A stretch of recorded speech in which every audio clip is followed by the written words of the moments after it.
लोकसभा चुनाव अब बहुत दूर नहीं है। 16 अप्रैल के बाद इसके होने की संभावना है।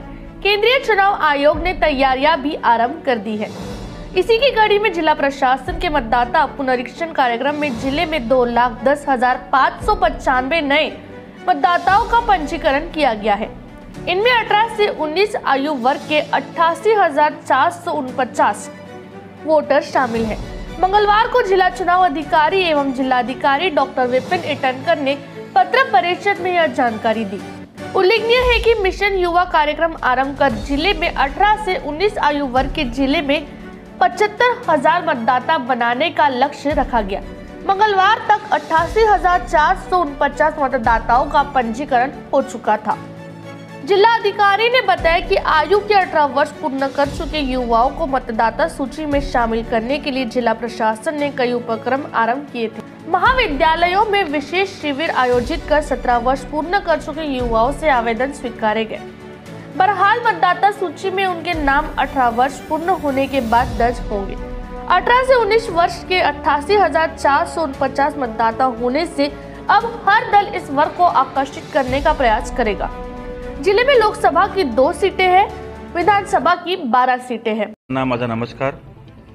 आज आपण दिनांक 23 जानेवारीला अंतिम मतदार यादी आज प्रसिद्ध होणार आहे।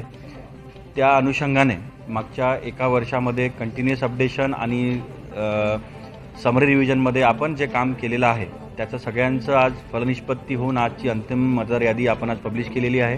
त्यामध्ये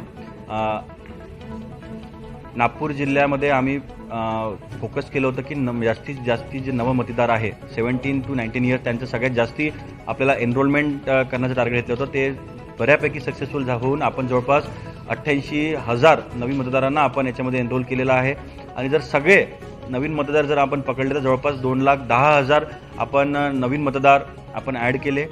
ॲट द सेम टाईम जे मृत मतदार होते, जे परमनंटली शिफ्ट झाले, अशा लोकांचे आपण फॉर्म 7 वरून त्यांचे नावं सुद्धा आपण कमी केलेले आहेत। ते जवळपास 1,08,317 असे मतदार आहेत। आणि ज्या मतदारांच्या मतदार नावांमध्ये ॲड्रेसमध्ये काही करेक्शन होते अशा मतदारांकडून फॉर्म नंबर 8 भरून घेऊन जवळपास ते 50,000 आपण जवळपास त्रुट्या पूर्त्या करून त्यांना त्यांचं नावं अपडेट केलेले आहे।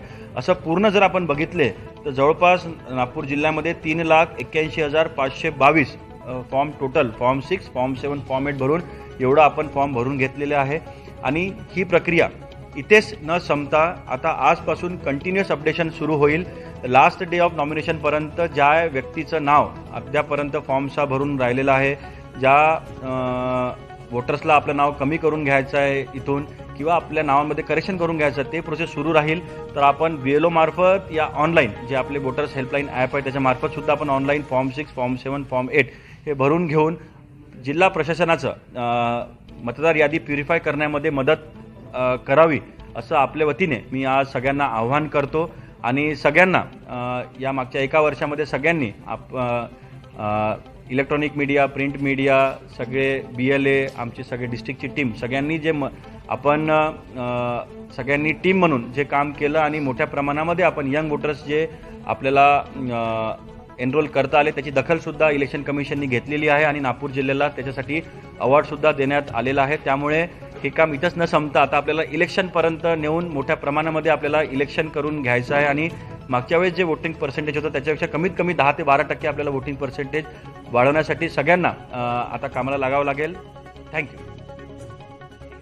वीडियो के प्रायोजक हैं सुरेश इलेक्ट्रॉनिक्स। अब अपने घर को बनाए स्मार्ट और सुविधाजनक। ले जाइए सभी ब्रांड्स के होम अप्लायंसेस, वो भी 0% फाइनेंस पर। हमारा शोरूम आज ही विजिट करें। बैंक ऑफ महाराष्ट्र के सामने कामठी।